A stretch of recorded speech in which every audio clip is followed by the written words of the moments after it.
mentioning, it's really interesting what you were saying, Brian, about how the Canvey Island trips almost wrote themselves as films. Well, yes. So I suppose that's probably where we should head next. Maybe you could just tell us a bit about the process of making those Canvey Island films, and also what the trips were like. Yes, indeed, yes. How many cameras did we take with us? 3? Well, there was 2 or 3? Just me and Dick, I think. I think 2 cameras. Just me and Dick, you know. And I was the bag man, because you had the 8mm. You had to turn the film over halfway through, and then you had to change films. So you were constantly changing films. So my job was to have a cool bag with all the films in it, and as the film was taken out the camera, I would write on it the number and which camera it came from, put it in the bag in order, and hand out the new film. And it was important because when it was all spliced together, they had to go in the order in which they were filmed, and then you did the editing. So you had to join all the films together and then, have them processed first, because you couldn't do anything with them until they'd been processed, and then join them together, look at them and run them through the editor, and then cut out the bits, you know, the nonsense bits, and reduce it down in length to a reasonable piece. And it was a case of 3 of us used to go round, and we'd move through the children, and we'd try and get every child and every person that was on the trip on the film. And then the editing side I left to them. They were in the technical bit, but I used to do my little bit with my bag. But as I said, they did literally write themselves. Yeah. Because, you know, you left London, you know, you The stopped boarding up of them. halfway for a drink or what have you, and then you got to Canvey, and then, you know... You locked them in the fun fair. And then you took a picture of the rides and the kids on the rides, and most important, the kids on the ride, you know. And, you know, as I say, okay, they're all slightly different, but to a certain extent, they follow a pattern. Clear pattern. And I don't know if we improved on our filming throughout the period, but I say... There was less editing by the end of it. Yeah, but at the beginning. As I say, we knew what was going to happen. I mean, that's one of the things, you know what's going to happen. We made sure we were at the place where it was going to happen, and we picked up, you know, on the things that did happen, you know. And if, you know, I say that you'd have little literally bits. Did write themselves, but you'd no, have bits like trying to put up the deck chair or blow up the dinghy. The raft. Yeah, well, they were a performance, and you just had to capture that because that was a one-off. And yes, they had a narrative, though, didn't they? Oh yes, and he used to play to the camera. He was great. But can I ask? Is that Yeah, right? no, of course. I think I was saying to you earlier, wasn't I? That I think I loved the scenes of the Helter Skelter. yes. And I think what I sense is that you got bolder with your shots as time went on. The Helter Skelter one. Such good quality, actually. Yeah. Aren't they? Yeah. Did you notice they got steadier? I just thought they were really good, really clear. I think Dick Morgan used to sit me in front of him on the mat with the camera on my shoulder, and I'd have to hang on to the front of the mat to make sure that we didn't hit the sides on the way down, and I was his cushion so that the camera didn't shake too much going round the bends. And when we got to the bottom, he used to go into the back of me. So yeah, and the wild mouse, that was my shoulder that the camera was sitting on. But it was if they had improved, it's because we had done them X number of times before. Yeah. Right. You know, we'd learned actually, and you can't sit on a helter-skelter mat, hold a camera, and control yourself going down. So you have to have somebody as a brake in front of you. And we learnt that. I think we came down backwards twice. And we sort of formed a method of doing it whereby the camera wasn't hitting anything, and Dick was free to film without worrying about turning head over heels, or And I think we were a sort of unit, if you like. Dick, myself, Jean. We worked together because we had done it before, and we had learned. And I think I'm glad I heard you saying it, because obviously we had learned something.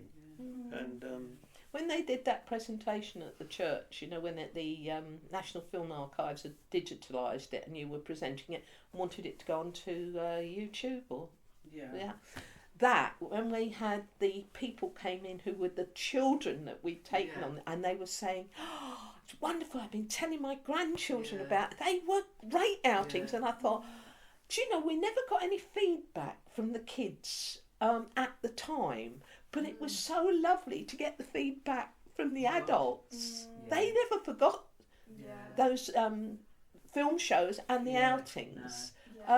It had meant something to them. And a lot of them never had any holidays. They'd never been to the seaside. It was a great experience for them. They're so excited. And and I think I remember on the phone you shared some reflections about how that maybe the attitude to holidays changed over the course of the 10 or so the years 60s. you were making The changes were phenomenal, and they were quick. People who had never ever gone on holiday before were suddenly going off to Spain on a package holiday. Dick and used to love doing these package holidays. They'd go all over the place. And Brian's mum started doing it with her sisters and her brother. She'd go off to Rome or the Costa Brava or somewhere like that, and you think, good heavens, travelling all that way. And yes, it was a very fluid time when life was changing. We were still in rationing at the beginning of the 60s. And suddenly you could go out and buy your clothing and have a choice. You could buy a car, you could go on holiday. You had enough extra money to be able to do something. What you spent it on was your own sort of choice, but people had that little bit of extra money. And the changes, if you watch the first of the Canvey Island films and then you watch the last of the Canvey Island films, the first one, where you've got parents that have come along, they're all in their Sunday best with a hat and gloves and handbag, high-heeled shoes for the beach, and the children are all in their Sunday best. And when you look at the last one, they're in short singlet vests, flip-flops, long hair, totally different. And the children are different. The behaviour of the children is different. I think I noticed a bit more of a kind of teenage culture. Yeah, as well. absolutely. In little groups, then. in gangs, going round and looking for mischief. Yes, And the thing that stood out with me was the police. In the first film, you've got the policeman in his full traffic control with his stripy bands on his sleeve and his helmet, and he's standing with his arms folded watching all the troublemakers and the ones he knows getting onto the coach. Just one man standing on the corner of the street watching it all going off, and he as we go. The last one, there's two policemen sitting in a Panda car smoking, not bothered at all. I haven't seen that one. Oh, it's in the last one. It's as the coaches are being loaded up. They're just sitting there, not bothered. And when you look down the road, in the first film there are no cars parked. In the last film there's cars all the way down the road.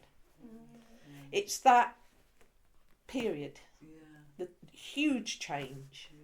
And people had employment, they had spare money and healthy children. You look at them, they're all healthy kids.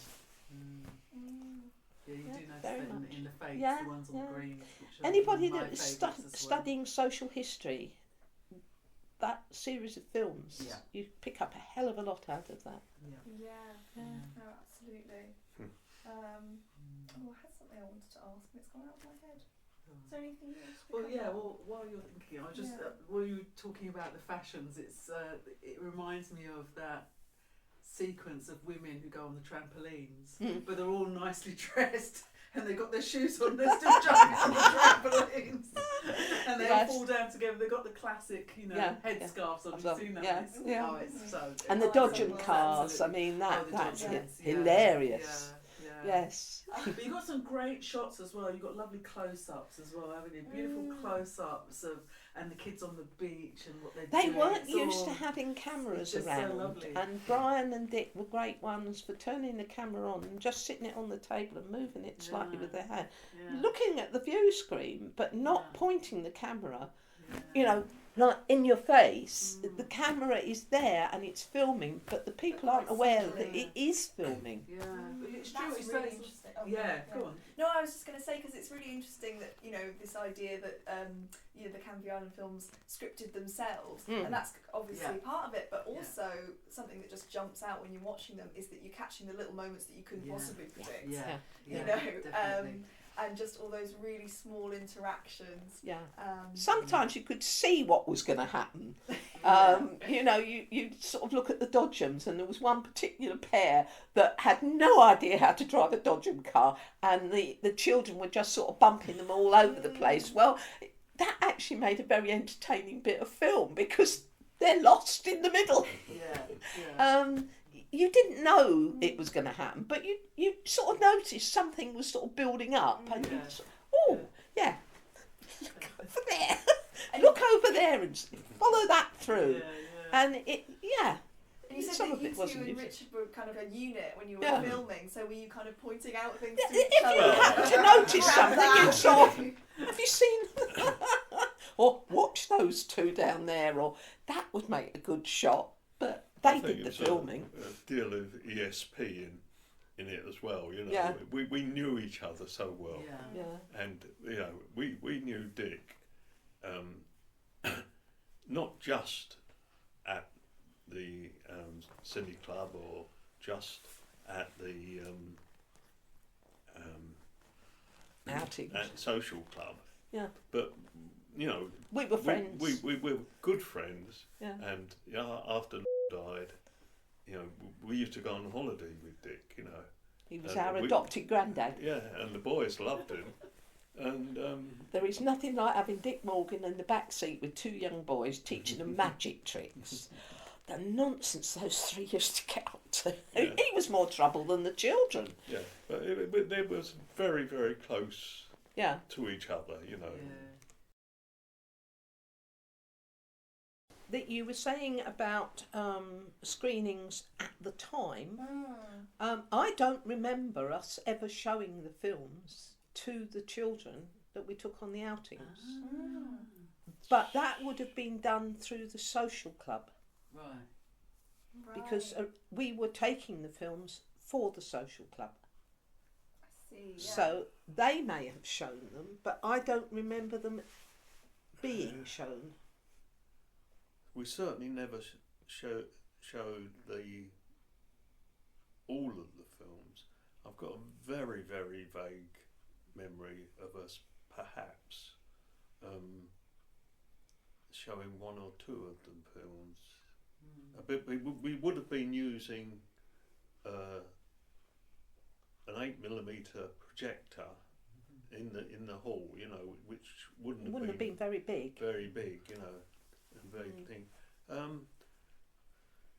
It may have been that we showed them to a specific group of people. I can't really say one way or the other. But we certainly never. There was no mass showing or no ability to be a mass showing. That time that we showed them at St Peter's, that was the only time I knew when it was. People did come along like that, to see them and express their feelings about them. Yeah. And to us it was really touching because We had no feedback from it. No Once feedback. the film had been taken and processed and edited, we had no further dealings with it. It went to the social club and it was kept by them.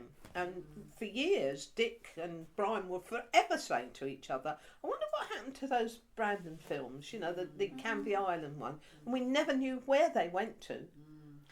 Well, perhaps I can come in there. Yeah, that a little seems bit. like a good moment. Just in case I haven't introduced myself, it's Lisa Soverall, Heritage Officer. I took an interest in the film collection at Southwark Archives, which was a very small collection of films, of which the Brandon Estate made up part of it. Part of that collection was also the Bermondsey Borough Council films, and a few other films made by local filmmakers as well. So when I first saw the Brandon Estate Cine Club films, I didn't know what they were. I just saw this cans of film, and there were 19 cans altogether. Wow. And on one of the cans, or two of the cans, there was 3 films spliced together. So altogether there's probably 22 films, I think 22 or 23 films. I had no means of looking at them, so I had to go out and buy a viewer, which I got on eBay. And kind of like, this is the worst thing you should do anyway. I'm not a film archivist. I'm not a qualified film archivist. So I just got these films and I just started to view them through this viewer. Since spoken to lots of people saying, "Oh my God, did you do that just like that? Like you could have torn the films and something, you know." But I was really very careful, and I realised when I was looking through them, my goodness, this is amazing stuff. So I started to view every single film and crudely making shot lists of everything, but actually it just proved a bit too much. There was too much going on. This was round about, now I joined the archives in 2008. At the time I was only doing 9 hours a week. So as my hours increased, or rather as I put more hours on myself because I wanted to look through the film collection, it just so happened that London Screen Archives, who are like the virtual repository of films for the archives across London, were doing a digitisation project where they were asking all the boroughs across London, they wanted to take part in a digitisation project, digitising all their holdings. So classically most archives only deal in manuscripts and documents and stuff, but actually have this wealth of documentation in form of film. And I was like, yes, absolutely, lots of this. So the first round of digitisation were the films. So 16mm, 8mm, all formats of film, just film. They did go on to do the video afterwards, but so of course we jumped at the chance. So myself and my colleague Lucy, who's another heritage officer there at the time, we then thought, well, let's just see if we can find out a bit more about these films. So we started to look into it. Now the problem was that not on every film did you put the credits, only on some of the films, but we knew that it was Brian Waterman and Richard Morgan, because you used to put these little alphabets at the end, magnets and stuff, or sometimes you'd put BECC, or you'd always put the date or the year of the film. So we had enough information. So we literally just thought, well, why don't we go on to the estate? So we started asking around, made a few phone calls. One person got back to us and said, "Oh yes, I remember those films. Those films belong to the estate." And I was like, okay, so I'm just going along with that, thinking, okay, well, there's not much more I can go on. I've put the feelers out. I've asked people on the estate if they know anything, and please get in touch. We really want to know. And then somebody decided, I don't know who, well, why don't you put a sort of ad out in newspapers? So a sort of appeal went out in local newspapers, Southwark News I think it was at the time, to say, these films have been discovered, we're trying to find out who owns them. But at the same time, I'd heard from somebody through the grapevine that you had passed away, Brian. So, I mean, obviously, these are all lessons I've been learning since, right? So, of course, I relayed this without doing my homework to Southwark News, and so they've put out this appeal, and, if anybody knows anything about the films, get in touch. And, so then I get this phone call about 6 weeks later or something, saying from Brian saying I'm very much alive, which is great. But anyway, in the meantime, because we weren't able to get hold of you or Richard, we decided, Lucy and I, to do a screening of the films. So what I did is I put together an hour-long compilation with music, old-time music, and we showed it in the old, I don't know if it was a Jack Hobbs Club we showed it in, which might have been where you showed all your films. No, it wasn't Jack Hobbs Club, but I think it was the TRA 3 Hall on Brandon Estate. And we invited, locals to come along. And so they did. And so it's just me, Lucy, and tenants and past tenants. And there were a few sort of local people who were interested in sort of reminiscent stuff there. And there were a couple of ladies sitting at the front row. And one of them was called... Yes. So anyway, so we're watching a film and they're all really engrossed in this. And of course, I'm not showing all the films in full. I'm just showing snippets. So, and one of them was the baby show. Yeah. And at which point, a lady at the back of the audience says, "Here, young man, you on there." so really said, that's me. That's me in the baby show. So there were people in the audience who were in the films. Some 50 years ago at the time of showing it. Wow. So Lucy and I were like, oh my goodness, it's just amazing. It was such a lovely night. Yeah. But we were thinking, gosh, isn't it such a shame, that the actual filmmakers are not here. Of course, we hadn't heard from any. We didn't actually get hold of nothing. No. So then,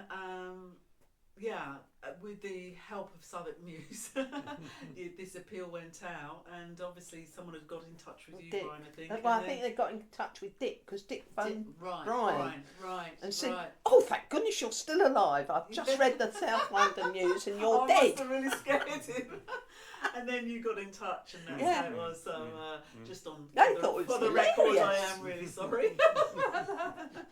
And then we decided to do the second showing at St Peter's, which was fabulous. That really brought a few tears to the eye when we met these people who were the 8 and 9-year-olds that we've been trundling down. And you remembered them? Yes. And what were your thoughts about that, Brian? About the showings and the screenings? When we went to St Peter's. Oh, well, there. Oh, yes. I mean, it was, that's because we never, I don't know, somehow or other, we had never, I'm pretty sure we'd never shown them anywhere. No.